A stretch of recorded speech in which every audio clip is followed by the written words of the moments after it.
காலை நேரம் பைபிள் அவர் presented by the National Bible College. கிறிஸ்துவின் சபையார் உங்களை வாழ்த்துகிறார்கள். Welcome to Satellite Bible Classes. வணக்கம். தேசிய வேதாகம கல்லூரி மாணவ கண்மணிகளே, தோழர்களே, அருமை பெற்றோரே, உலகளாவிய என் தமிழ் சொந்தங்களே, மீண்டுமாக இந்த தொலைக்காட்சிக்கு வான்வழி வகுப்புகளுக்கு உங்களை வரவேற்கிறதுல என்னுடைய வாழ்த்துதலை உங்களுக்கு தெரிவிக்கிறேன். அன்பு சகோதரர்களே, இந்த நாட்களில் தொடர்ந்து ஆசீர்வாத மழை நம் மீது பெய்து கொண்டே இருக்கிறது.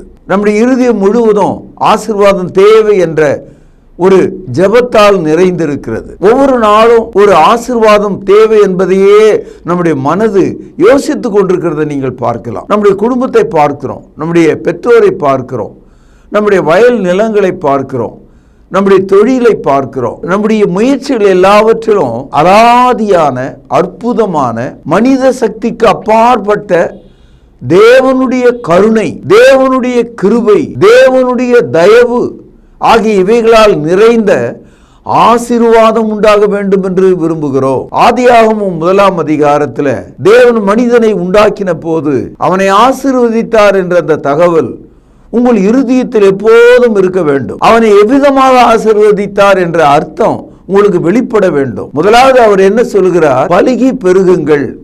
நீ மட்டும் சாப்பிடணும்னு ஆண்டவர் சொல்லல, நீ மட்டும் சந்தோஷமா இருக்கணும்னு சொல்ல, உன்னுடைய குடும்பம் பலுகி பெருக வேண்டும். அடுத்தது என்ன சொல்றாரு? பூமியை நிரப்புங்கள் என்று சொல்றார்.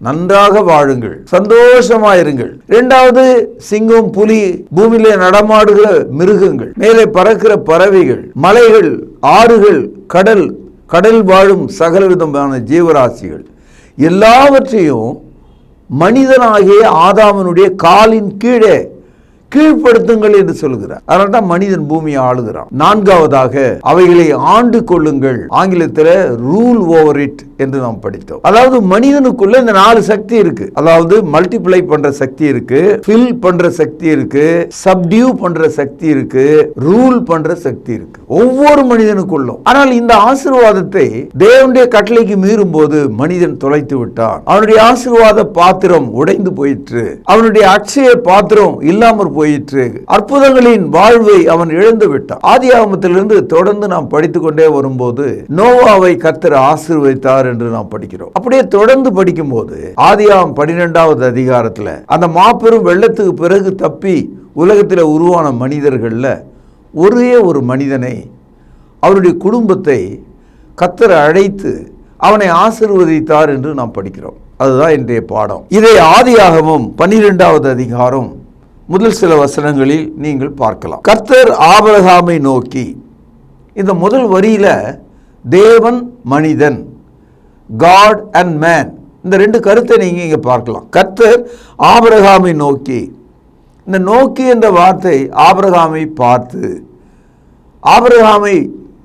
பார்த்து அவனிடத்தில் ஏதோ சொல்கிறார் என்று நமக்கு விளங்குகிறது. ஆசீர்வாதத்தினுடைய ஊற்றை அவனுக்கு தரப்போகிறார் என்பது நமக்கு விளங்குகிறது. கர்த்தர் ஆபிரகாமை நோக்கி, நீ உன் தேசத்தையும் உன் இனத்தையும் உன் தகப்பனுடைய வீட்டையும் விட்டு புறப்பட்டு நான் உனக்கு காண்பிக்கும் தேசத்துக்கு போ.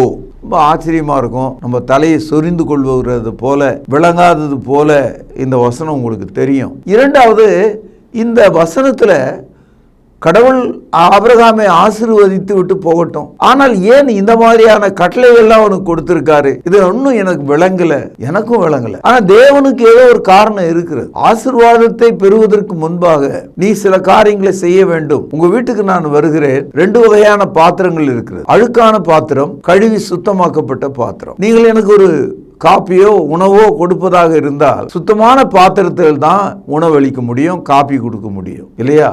அதுபோல ஆபிரகாமை ஆசீர்வதிப்பதற்கு முன்பாக God wanted to cleanse Abraham. தேவன் ஆபிரகாமை சுத்திகரிக்க விரும்புகிறார், அவனை கழுவ விரும்புகிறார், அவனை மாற்ற விரும்புகிறார். அவனுடைய குலம், கோத்திரம், குல வழிபாடு, அவனுடைய பாரம்பரியம், அவனுடைய வழக்கம், பழக்கம், அவைகள் எல்லாவற்றிலும் ஒரு மாற்றத்தை காண விரும்புகிறார். என்ன சொல்லுகிறார்? உன்னுடைய தேசம் இது அல்ல.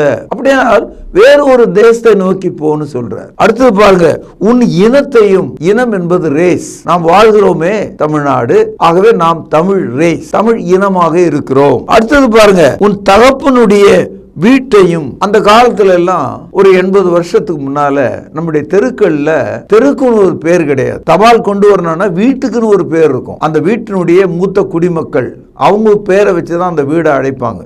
இன்னைக்கும் நீங்க கேரளாவுக்கு போனீங்கன்னா இந்த தெரு நம்பர்னு சொல்றதுக்கு பதிலாக இன்னாருடைய வீடுன்னு சொல்லி தான் போஸ்ட்மேன் போய் கொடுக்கிறார். இந்த இடத்துல உன் தகப்பனுடைய வீடு என்று சொல்லப்படுவது அக்காலத்துல ஒரு ஃபேமிலி ஹெட், ஒரு ஃபேமிலி பேட்டியம், அந்த ஆளை வச்சுதான் அந்த குடும்பம் நடக்கும். இப்போ நம்ம ஊர்ல திருவிழா நடக்குதுன்னு சொன்னா அந்த ஊர்ல இருக்கிறவங்க அத்தனை பேருமே கட்டுப்பட்டு இருப்பாங்க. திருவிழா காலத்துல சுத்தபத்தமாக அதே கிராமத்துல இருப்பாங்க. அது மாதிரி ஒரு தகப்பனுடைய வீடு அந்த தகப்பனுடைய மத கட்டளைகளுக்குள்ள, விக்கிரக வழிபாட்டுக்குள்ள, பாரம்பரியங்களுக்குள்ள கட்டப்பட்டிருக்கிறது. இந்த மூன்றையும் இருக்கிறார். உன் தேசத்தை விடு, உன் இனத்தை விடு, உன் தகப்பனுடைய வீட்டை விடு, நான் காண்பிக்கும் தேசத்துக்கு புறப்பட்டு போ. இந்த 4 கட்டளைகளும் ஆசீர்வாதம் பெறுவதற்காக தேவன் நம்மிடத்திலே பேசுகிறார். கவனிங்கள் 2ஆம் வசனம், நான் உன்னை பெரிய ஜாதியாக்கி உன்னை ஆசீர்வதித்து உன் பேரை பெருமைப்படுத்துவேன். நீ ஆசீர்வாதமாய் இருப்பாய். உன்னை ஆசீர்வதிக்கிறவர்களை ஆசீர்வதிப்பேன், உன்னை சபிக்கிறவர்களை சபிப்பேன். பூமியில் உள்ள வம்சங்கள் எல்லாம் உனக்குள் ஆசீர்வதிக்கப்படும் என்றார். இது மிக முக்கியமான பைபிள் உள்ள இறையில் கொள்கை, அதாவது ஒரு தியாலஜிக்கல் ட்ரூத் ஒன்று இங்க இருக்கிறத நீங்கள் பார்க்கலாம். அதாவது ஆபிரகாமை ஆசீர்வதிப்பேன் என்று சொன்ன கடவுள் உலகத்தில் உள்ள எல்லா குடும்பங்களையும் மனிதர்களையும் உனக்குள் ஆசீர்வதிப்பேன் என்று சொல்லுகிறார். எப்படி ஆதாமுக்குள்ள நீங்களும் நானும் உண்டானமோ பிறந்தோமோ, இந்த மனித வடிவில் இந்த உலகத்தில் வந்தோமோ, அவ்விதமாக ஆபிரகாம் மூலமாக இன்னொரு புதிய சிருஷ்டியை தேவன் உருவாக்க விரும்புகிறார். இந்த ஆபிரகாம் குடும்பத்தின் வழியாக ஆபிரகாமினுடைய சந்ததி அப்படின்னா ஃபேமிலி, அவனுடைய குடும்பத்தின் வழியாக பூமியில் உள்ள மற்ற எல்லா மனிதர்களையும் நான் ஆசீர்வதிக்க விரும்புகிறேன் என்று சொல்றார். கவனிங்கள், நீங்கள் ஆதாமுக்குள்ளே மனிதராக இப்ப பிறந்திருக்கீங்க. கர்த்தர் ஆபிரகாம் கிட்ட சொல்றாரு, நான் உன்னை ஆசீர்வதிப்பேன், உன் பேரை பெருமைப்படுத்துவேன், நீ ஆசீர்வாதமா இருப்பாய். இதோடு நிக்கல, உனக்குள்ளே பூமியில் உள்ள வம்சங்கள் எல்லாம் ஆசீர்வதிக்கப்படும். கேள்வி என்னன்னா, நீங்கள் ஆபிரகாமுடைய குடும்பத்தில் இருக்கிறீர்களா? இப்பதான் உங்களுக்கு பளிச்சுன்னு புரிஞ்சிருக்கும். நீங்க யாரு, நீங்க என்ன இனம், என்ன கோத்திரம், நீங்கள் யாரை சார்ந்தவர்கள்? வெறும் ஆதாமின் உடலிலே வந்த ஒரே ஒரு மனிதனாக தான் நீங்க இருக்கீங்க. ஆனா ஆபிரகாமுக்குள்ள வருகிற ஆசீர்வாத சட்டத்துக்குள்ள நீங்க வரணும். நீங்கள் அப்படி வரணும்னு சொன்னா பல மாற்றங்களை நீங்க அடையணும். அதாவது நீங்கள் உங்கள் தேசத்தையும் உங்கள் இனத்தையும் உங்கள் தகப்பனுடைய வீட்டையும் விட்டுவிட வேண்டும். அதனுடைய அர்த்தம் என்னன்னா, உங்கள் மனதால இப்பொழுது நீங்கள் நிற்கிற இந்த பூமி, இந்த வீடு, இந்த வாழ்க்கை, இந்த குடும்பம், இந்த பந்தம் எல்லாம் எனக்கு இல்லை, நான் ஆசீர்வாதத்தின் மனிதனாக மாற விரும்புகிறேன். ஆபிரகாமுக்குள்ளே வாக்களிக்கப்பட்ட அந்த சந்ததியாக மாற விரும்புகிறேன். I want to become a member of Abraham's family என்ற முடிவை நீங்கள் எடுத்து விட்டால், ஆண்டவர் சொன்னாரு, நான் உன்னை ஆசீர்வதிப்பேன். நான் ஏற்கனவே போன பாடத்தில் சொன்னேன், தேவன் ஆபிரகாமை தன்னுடைய சொந்த அதிகாரத்தில் தன்னுடைய சொந்த பெயரை கொண்டு ஆசீர்வதித்தார். ஏன்னா ஆசீர்வதிக்கும் போது பெரியவங்க தான் சின்னவங்களை ஆசீர்வதிக்க முடியும். அப்படியானால் தேவன் ஆபிரகாமை ஆசீர்வதிக்கும் போது தேவனை விட பெரிய ஆள் யாருமே இல்லை. அப்போ தேவன் எப்படி ஆசீர்வதித்தாராம்? தன்னில் தானே தன்னுடைய நாமத்தில் ஆபிரகாமை ஆசீர்வதித்தாராம். தெரியுதா உங்களுக்கு நான் சொன்னது? எபிரேயர் 6ஆம் அதிகாரம் 13வது வசனம். ஆபிரகாமுக்கு தேவன் வாக்குத்தத்தம் பண்ணின போது ஆணையிடும்படி, கவனியுங்கள், தம்மிலும் பெரியவர் ஒருவரும் இல்லாதபடினாலே தமது பேரிலே தானே ஆணையிட்டு, நிச்சயமாக நான் உன்னை ஆசீர்வதிக்கவே ஆசீர்வதித்து உன்னை பெருகவே பெருக பண்ணுவேன் என்றார். இப்போ தேவன் ஆபிரகாமை ஆசீர்வதிக்கும் போது தேவன் என்ன அல்லது எதை பயன்படுத்தினார்? தேவன் தன்னுடைய பெயரை, ஒரு பெயர் தான் ஒரு மனிதனுடைய அதிகாரத்தை காட்டுது. இப்போ பேங்க்ல இருக்கிற பணத்தை எடுக்கணும்னா உங்க கையெழுத்து இருந்தா தான் அந்த செக்கு செல்லுபடியாகும். உங்க ஆதார் கார்டுல உங்க கையெழுத்து இருந்தா தான் அந்த ஆதார் கார்டு செல்லுபடியாகும். ஒரு மனிதனுடைய பெயர் என்பது அவனுடைய அதிகாரம், அவனுடைய ஆட்சி. ஆபிரகாமை தேவன் ஆசீர்வதிக்க வந்த போது தேவனை விட பெரிய ஆள் யாரும் இல்லைல்ல. ஆகவே தேவன் அவனுக்கு சொல்லுகிறார், என் பெயர்ல சத்தியம் பண்ணுகிறேன் என்று சொல்லுகிறார். ஆணையிட்டு என்ற ஒரு வார்த்தை கவனிச்சீங்களா? ஆணைனா அதிகாரம் நிறைந்த சத்தியம் என்று பொருள். அரசாணை, அப்போ அரசு இடுகிற சத்தியம். ஆக தேவன் தமது பெயரில் ஆணையிட்டு அவனை ஆசீர்வதித்தார் என்று நாம் பார்க்கிறோம்.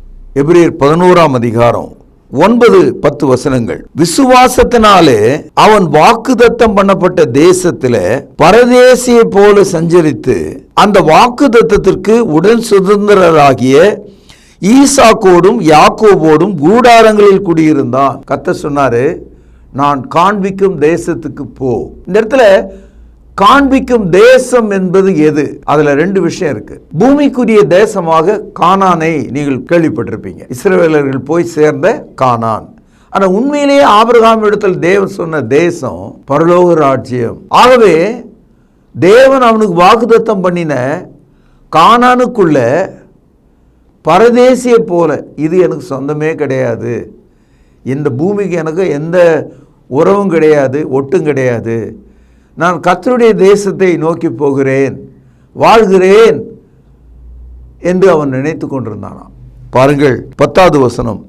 ஏனெனில் தேவன் தாமே கட்டி உண்டாக்கின அஸ்திபாரங்கள் உள்ள நகரத்துக்காக அவன் காத்திருந்தான். அதாவது பரலோக ராஜ்யத்தினுடைய அஸ்திவாரம் சத்தியமாக இருக்கிறது, அது இயேசு கிறிஸ்துவாக இருக்கிறது. பரலோக ராஜ்யத்தின் அந்த நகரம் பரிசுத்தவான்களுக்கான ஆயத்தமான இடமாக இருக்கிறது. ஆகவே ஆபிரகாம் தேவன் வாசமாயிருக்கிற அசையாத அஸ்திபாரமாக இருக்கிற அந்த நகரத்துக்காக அவன் அழைக்கப்பட்ட போது கூடாரங்களில் குடியிருந்து தன் பிள்ளைகளோடு, தன் பேர பிள்ளைகளோடு அவன் குடியிருந்தான். இதிலிருந்து என்ன நம்ம தெரிஞ்சுக்கிறோம்னா, 2 விஷயம் நம்முடைய மனதுக்குள்ள இந்த சத்தியம் புறப்படுகிறது. ஆசீர்வாதத்தை பெறுவதற்கு முதலாவது தேவன் தன்னுடைய பெயரை ஆணையாக ஆபிரகாமுக்கு கொடுத்தார். 1. 2வது தேவன் அவனை ஆசீர்வதித்த போது நீ ஆசீர்வாதமாய் இருப்பாய் என்று சொன்னார். You shall be a blessing. அதாவது இன்னைக்கு ஆசீர்வாதம் நாளைக்கு இல்ல, அப்படி இல்ல, எப்போதும் நீ ஆசீர்வாதமாய் இருப்பாய். 3வது யாரும் உன்னை சபிக்க முடியாது.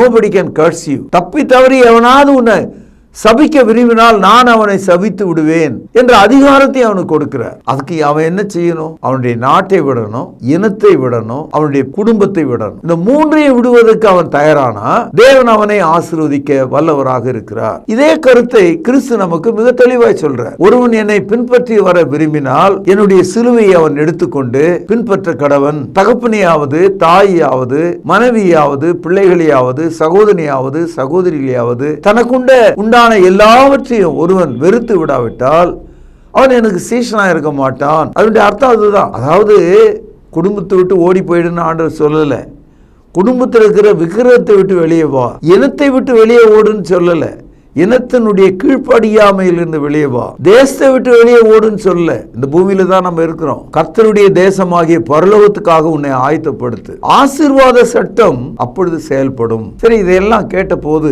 ஆபிரகாம் என்ன சொன்னாரு, என்ன செஞ்சார்? இந்த ஆசீர்வாத சட்டம் அவன் மேல வரும்படி இதையெல்லாம் கேட்டுக்கொண்டு ஆபிரகாம் என்ன செஞ்சாரு? அங்கேயே உட்கார்ந்தாரா? கிளம்பவே இல்லையா? எழும்பவே இல்லையா? புறப்படவே இல்லையா? மாறுதலுக்குள் அவன் வரவில்லையா? இதையெல்லாம் அடுத்த வசனத்துல நீங்கள் பார்க்கலாம். இது 12வது அதிகாரம் 4வது வசனம் பாருங்கள். கர்த்தர் ஆபிரகாமுக்கு சொன்னபடியே, கவனிங்கள், அவன் புறப்பட்டு போனான். இதுதான் பெரிய ஹைலைட். கர்த்தர் சொன்னவைகளை ஆபிரகாம் கேட்டு புறப்பட்டு போனான். எங்கே போனான்? எங்கிருந்து போனான்? அவனுடைய தேசத்தை விட்டு, அவனுடைய இனத்தை விட்டு, அவனுடைய தகப்பனுடைய வீட்டை விட்டு புறப்பட்டு போனான். இந்த அதிகாரம், இந்த மாற்றம், இந்த வல்லமை உனக்குள்ளே பிரவேசித்தால் நீயும் ஆபிரகாமுக்குள்ளே ஆசீர்வதிக்கப்படுவாய். இது வாக்குத்தத்தம், இது வாக்குத்தத்தம். நம்ம வீட்டில் நம்ம எப்படி பிறந்தோம்? நம்ம அப்பா அம்மா திருமண வாழ்க்கையின் வழியாக பிறந்தோம். அதே போல உலகத்துல மனிதர்கள் பிறந்துகிட்டே இருக்காங்க நான் ஸ்டாப். அப்போ சரீரத்தின்படி திருமண சட்டத்துக்குள்ள ஒரு மனிதன் வரும்போது அவன் பலுகி பெருகுகிறான், அவன் எல்லாவற்றையும் ஆண்டு கொள்கிறான், நிரப்புகிறான், எல்லாவற்றிலும் அவன் உயர்ந்து நிற்கிறான். எல்லா சட்டத்துக்கும் சரீர பிரகாரமா நம்ம கீழ்ப்படியும் போது சரீர சட்டங்கள் நமக்குள்ளே செயல்படுகிறது. அது போல ஆவிக்குரிய சட்டத்துக்கு நம்ம கீழ்ப்படியும் போது ஆவிக்குரிய ஆசீர்வாதங்கள் நம்ம மீது பலிக்கிறது. சகோதரர்களே, ஆபிரகாம் தன்னுடைய தேசத்தை விட்டு, அவனுடைய இனத்தை விட்டு, அவன் தகப்பன் வீட்டை விட்டு தேவன் காண்பிக்கும் தேசத்தை நோக்கி புறப்பட்டு போனான். அந்த புறப்பட்டு போனான் என்பது அவனுடைய கீழ்ப்படிதல். அப்பொழுது நான் உன்னை ஆசீர்வதிக்கவே ஆசீர்வதித்து உன் பேரை பெருமைப்படுத்துவேன், நீ ஆசீர்வாதமாய் இருப்பாய் என்று சொன்னாரே, அது பலித்தது. அதனுடைய அடையாளம் புறப்பட்டு போன போது முதல்ல அவன் செய்த வேலை என்ன தெரியுங்களா? பாருங்கள், ஆதியாகமம் 12வது அதிகாரம் 8வது வசனம் கவனியுங்கள். பின்பு அவன் அவ்விடம் விட்டு பெயர்ந்து பெத்தேலுக்கு கிழக்கே இருக்கும், கவனிகள், மலைக்கு போய் பெத்தேல் தனக்கு மேற்காகவும் ஆயி கிழக்காகவும் இருக்க கூடாரம் போட்டு அங்கே கர்த்தருக்கு ஒரு பலிபீடத்தை கட்டி கர்த்தருடைய நாமத்தை தொழுது கொண்டான். இது ரொம்ப முக்கியமான ஒரு வசனம், வேத மாணவர்களுக்கு ரொம்ப அடிப்படையான ஒரு வசனம். அதாவது ஆபிரகாம் முதல்ல பலியிட்ட இடம் இது எங்கே இருக்குதுன்றத சுருக்கமா சொல்றாரு. பெத்தேலுக்கு கிழக்கே இருக்கிற ஒரு மலை, பெத்தேல் தனக்கு மேற்காகவும் ஆழி கிழக்காகவும் என்று இந்த அடையாளம் பார்க்கிறோம். இந்த மலைதான் பிற்காலத்தில், இந்த மலைதான் பின்னால ஆபிரகாம் தன்னுடைய மகனாகிய ஈசாக்கை பலியிட சென்ற இடம். இதே மலைதான் மோசே இஸ்ரவேலுக்காக நியாயப்பிரமாணத்தை கொண்டு வந்த மலை. இதே மலைதான் பிற்காலத்தில் தாவீதும் அவருடைய மகன் சாலமோனும் ஆலயத்தை கட்டின இடம். இதே மலைதான் நமது ஆண்டவராக இருக்கிற இயேசு கிறிஸ்து கொல்கதா என்ற மேட்டில மரித்தாரு, அந்த மலை இதே இடம் தான். இதை நீங்க மார்க் பண்ணிங்க, ஞாபகம் வச்சுக்கோங்க. ஒரு கேள்வியை நான் உங்கள் முன்னால எழுப்ப விரும்புகிறேன். ஆசீர்வாதத்தை பெற விரும்புகிற மனிதன் அந்த ஆசீர்வாதத்தை பெறுவதற்கான கீழ்ப்படிதலை அவன் காண்பிக்கிறான். புறப்பட்டு போனான், அப்படியே போனானே, அதோட போயினே இருக்க வேண்டியது தானே. அவன் கர்த்தருடைய நாமத்தை தொழுது கொண்டான். He worshipped the name of the Lord. எப்படி தொழுது கொண்டான்? ஒரு குறிப்பிட்ட மலையில ஒரு பலிபீடத்தை கட்டி தொழுது கொண்டான். அப்போ ஆசீர்வாதம் என்பது எப்பொழுது செயல்படுகிறது என்று பாருங்கள், கர்த்தருடைய நாமத்தை தொழுது கொள்ளும் போது. இதனால்தான் கர்த்தர் ஆபிரகாமை நீதிமான் என்று அழைக்கிறார். பாருங்கள், ஆதியாகமம் 15வது அதிகாரம் 5 முதல் சில வசனங்களை வாசிக்கிறேன், கவனிங்க. அவர் அவனை வெளியே அழைத்து, நீ வானத்தை அண்ணாந்து பார், நட்சத்திரங்களை எண்ண உன்னாலே கூடுமானால் அவைகளை எண்ணு என்று சொல்லி, பின்பு அவனை நோக்கி, உன் சந்ததி இவ்வளவா இருக்கும் என்றார். அவன் கர்த்தரை விசுவாசித்தான், அதை அவர் அவனுக்கு நீதியாக எண்ணினார். இதை நீங்கள் புரிந்து கொள்ள வேண்டும். அதாவது என்ன சொல்றார் இந்த வசனத்துல? ஆபிரகாம் புறப்பட்டு போனா, ஒரு பலிபீடத்தை கட்டினா, கர்த்தருடைய நாமத்தை தொழுது கொண்டான். இப்பொழுது கர்த்தர் ஆபிரகாமை பார்த்து வெளியே வா என்று சொல்கிறார். அது ஒரு இரவு வேளை. அவன் வெளியே வந்து நிற்கிறான். வானத்தை பார் என்று சொல்கிறார். இரவா இருக்கிறதுனாலே வானத்தை அவன் நோக்கி பார்க்கும்போது கோடான கோடி நட்சத்திரங்கள் மினுக்கி கொண்டிருந்தது. கர்த்தர் ஆபிரகாமை பார்த்து சொன்னாரு, உன்னால் அதை எண்ண முடியுமா? Can you count all the stars in the sky என்று கேட்கிறார். இந்த கேள்வி உங்களால் புரிந்து கொள்ள முடியாது, என்னாலும் புரிந்து கொள்ள முடியாது. ஏன்னா வெறும் கண்ணால வானத்திற்கு எல்லா நட்சத்திரங்களையும் நம்மால் எண்ண முடியாது. அப்படியே நம்ம எண்றதா இருந்தா கூட ஒரு 10 தான் என்னால் முடியும். 11 எண்ணணும்னா அது 11 அல்லது 9 நமக்கே குழப்பம் வந்துடும். ஆனால் இன்னைக்கும் அறிவியல் சயின்ஸ் படி நீங்க பார்த்தீங்கன்னா ட்ரில்லியன்ஸ் ஆஃப் ஸ்டார்ஸ், கோடான கோடி நட்சத்திரங்கள் இருக்கிறதாக விஞ்ஞானம் சொல்கிறது. அப்போ கர்த்தர் ஆபிரகாமால எண்ண முடியாத ஒரு முட்டாள் கேள்வியை கேட்கிறாரா, அல்லது அந்த நட்சத்திரங்களை அவனுக்கு ஒரு ஓமானமாக உதாரணமாக சொல்கிறாரா என்பதை நீங்கள் கவனிக்கணும். அதோட ஒரு முக்கியமான விஷயம் என்னன்னா, ஆபிரகாம் அந்த இரவிலே தேவன் வெளியே அழைத்து பேசும்போது அவனுக்கு பிள்ளை இல்லைங்க. அப்போ அவனுக்கு வயது ஏறக்குறைய 75. 100 வயதாகும்போது தான் ஈசாக் என்பவர் பிறக்கிறார். அப்போ கர்த்தர் அவனை அழைத்து உன்னுடைய குடும்பம் இவ்வளவு பெரிதாக பெருகும் என்று சொல்கிறார். அந்த குடும்பத்துக்குள்ள பூமியில் உள்ள எல்லா குடும்பங்களும் ஆசீர்வதிக்கப்படும் என்று சொல்கிறார். ஆபிரகாம் அதை விசுவாசித்தான். விசுவாசம் இல்லாமல் தேவனுக்கு பிரியமா இருக்கிறது கூடாத காரியம். ஏனென்றால் தேவன் உண்டு என்றும் அவர் தம்மை தேடுகிறவனுக்கு பலன் அளிக்கிறவர் என்றும் நீங்கள் விசுவாசிக்க வேண்டும். எபிரேயர் 11:6 ஏனென்றால் விசுவாசமானது காணப்படாதவைகளின் உறுதியும் நம்பப்படுகிறவைகளின் நிச்சயமாயிருக்கிறது. தேவனுடைய வாக்குத்தத்தம் தேவனுடைய ஆணையாக இருக்கிறது. ஆபிரகாம் தேவனுடைய சொல்லை மதித்து கீழ்ப்படிந்து விசுவாசித்தான். அப்பொழுது அவன் மீது ஆசீர்வாதம் நீதியாக போர்த்தப்பட்டது. இப்போ நீங்கள் ஒரு ராஜான்னு வைத்துக்கொள்ளுங்கள். நீங்கள் அரசனானா உங்களை சிம்மாசனத்தில் உட்கார வைக்கிறதுக்கு முன்னால் உங்கள் மேலே ஒரு ராஜவஸ்திரத்தை போட்டு ஒரு கிரீடத்தை வைத்து செங்கோலை கையில் கொடுத்து சிம்மாசனத்தில் உட்கார வைப்பாங்க. அது மாதிரி தேவன் ஆபிரகாமை நீதியினால் போர்த்தினார், நீதியாக எண்ணினார். பாருங்கள், ஆதியாகமம் 15:6 பக்கம் 15 பழைய ஏற்பாடு. அவன் கர்த்தரை விசுவாசித்தான், அதை அவர் அவனுக்கு நீதியாக எண்ணினார்.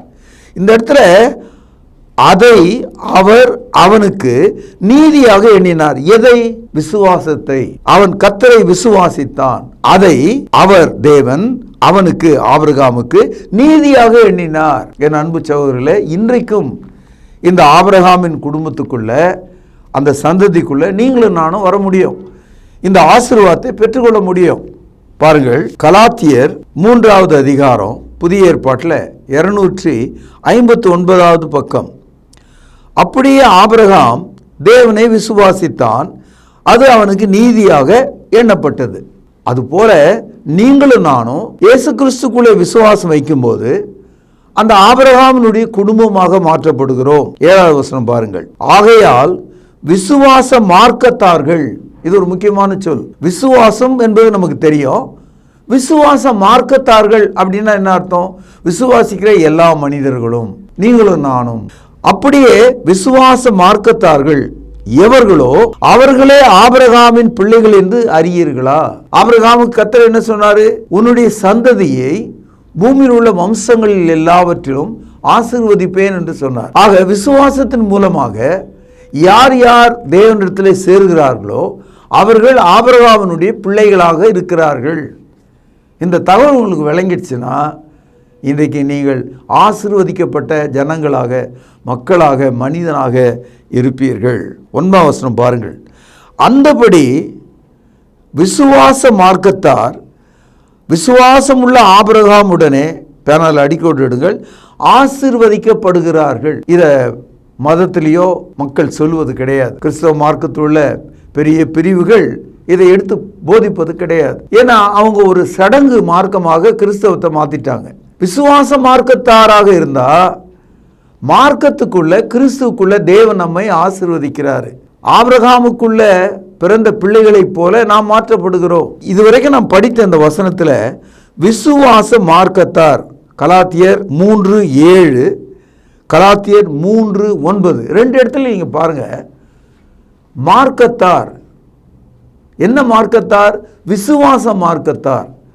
நீங்கள் விசுவாசத்தின் பிள்ளைகளாக இருந்தா நீங்கள் ஆபிரகாமுடனே ஆசீர்வதிக்கப்படுகிறீர்கள், அவனுடைய பிள்ளைகளாக இருக்கிறீர்கள். அவனுக்கு சொல்லப்பட்ட வாக்குத்தத்தமாகிய ஆசீர்வாதம் உங்கள் மீதும் பலிக்கும்.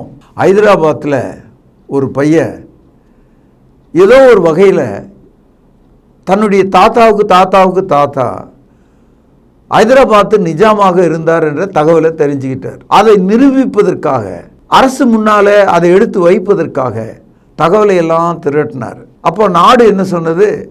நம்மை ஆண்டவர்கள் ஐரோப்பியர்கள், ஆகவே நீங்கள் அவங்கக்கிட்ட இருந்து தான் அடிப்படையான தகவலை கொண்டு வரணும். ஏன்னா நவாப்பினுடைய பிள்ளைகளை அவங்க சிறையாக பிடிச்சிட்டு போயிட்டாங்க, நீங்கள் அவருடைய சொந்தம்னு சொல்கிறீங்க, ஆகவே நீங்கள் இங்கிலாந்துக்கு போய் அதற்கான தடயங்களை வாங்கிட்டு வாங்க அப்படின்னாங்க. அவன் அதே மாதிரி போனான். அந்த நிஜாமனுடைய ஒரு கத்தி, அந்த வீர வாள் அங்கு இருந்தது. அவனுடைய குடும்பத்தினுடைய அடையாளத்தை அவன் கொண்டு வருகிறான். அப்படியானால் அந்த நிஜாமனுடைய வாரிசு என்ற நிரூபணம் உருவான போது அவனுக்கு சேர வேண்டிய நிலங்களும் மானியங்களும் அவனுக்கு கிடைச்சது. ஆக 10 தலைமுறைக்கு முன்னால கூட ஒரு ஆளை நம்மால சொந்தம் கொண்டாட முடியும்ன்ற. இப்போ நம்ம அப்பாவுடைய சொத்தை, தாத்தாவுடைய சொத்தை, தாத்தாவுடைய சொத்தை நம்ம சொந்தம் கொண்டாட முடியும். அப்போ ஆசீர்வாதங்களை கூட நீங்கள் சொந்தம் கொண்டாட முடியும். ஆபிரகாமுக்கு தேவன் வாக்களித்த அந்த வாக்குத்தத்தத்தை, அந்த ஆசீர்வாத சட்டத்தை நீங்கள் இன்றைக்கு அனுபவிக்கலாம். எதனால அனுபவிக்கலாம்? ஆபிரகாமினுடைய உடல் வழியாக வருவதனால அல்ல. ஆபிரகாம் யாரை விசுவாசித்தானோ அந்த தேவன் வழியாக. ஆபிரகாம் இயேசு கிறிஸ்துவை விசுவாசித்தான், தேவனுடைய வார்த்தையை விசுவாசித்தான், பலிபீடத்தை கட்டி தொழுது கொண்டான், கர்த்தருடைய நாமத்தை அறிக்கை செய்தான். அந்த நாமத்தினாலே நீங்களும் விசுவாசத்தின் வழியாக ஆபிரகாமினுடைய பிள்ளைகளாக இருக்கிறீர்கள். ஆபிரகாமுக்கு உண்டான ஆசீர்வாதம் உங்கள் மீதும் வரும், உங்கள் மீதும் பலிக்கும். சில சமயங்களில் ஊரில் பேசுகிறாங்க, அவனுக்கு என்னப்பா குறை, அவங்க தாத்தா 10 தலைமுறைக்கு எல்லாத்தையும் வச்சுட்டு போனார், அவங்க அப்பா அப்படியே காப்பாற்றி இந்த பையனுக்கு வச்சுட்டு போயிருக்காரு, இவனும் தருதலியாக இருக்கிறான், இவன் நல்லவனாக மாறினா எல்லாத்தையும் அனுபவிக்கலாம் அப்படின்னு ஊரில் பேசுகிறாங்க இல்லையா? அதுபோல் நாம் தருதலியாக பாவிகளாக இருக்கிறோம். நாம் மனம் திரும்பி கர்த்தராகிய இயேசு நாமத்தில் தேவனுக்கு கீழ்ப்படியும் போது சுவிசேஷத்தினுடைய வல்லமை, அந்த ஆசீர்வாத சட்டம் ஆபிரகாமுக்கு பலித்தது போல நம் மீதும் பலிக்கும். கிறிஸ்தவர்களுக்கே இது தலை சுத்துற உபதேசமாக இருக்கும். ஆசீர்வாத சட்டம்னு ஒரு வார்த்தையை கேள்விப்படாத சமுதாயமாக இந்த கிறிஸ்தவர்கள் இருக்கிறாங்க. Blessing it is under a low, blessing is a low என்ற இந்த கருத்து கிறிஸ்தவர்களுக்கு இன்ன வரைக்கும் விளங்கலை. ஒரு சடங்கு மார்க்கமாக கிறிஸ்தவத்தை பார்க்குறாங்க. Christianity is more then your religion, it is a blessing. அது ஆசீர்வாதமாக இருக்கிறது. பாவ மன்னிப்பு ஒரு ஆசீர்வாதம், பரிசுத்த ஆவி ஆசீர்வாதம், சரீர சுக நலன்கள் ஆசீர்வாதம், சமாதானம் ஒரு ஆசீர்வாதம். எல்லாவற்றுக்கும் மேலாக தேவன் தாமை கட்டி அஸ்திபாரம் படுத்திய பரலோக ராஜ்யம் நம்முடைய ஆசீர்வாதமாக இருக்கிறது. சின்ன கேள்வி, இது எனக்கு கிடைக்குமா? நான் ஆபிரகாமை சொந்தம் கொண்டாட முடியுமா? ஆபிரகாமுக்கு எனக்கு எவ்வளோ தூரம், ஏணி வச்சாலே எட்டாது. அவன் வாழ்ந்த காலம் என்ன, நான் வாழ்கிற காலம் என்ன?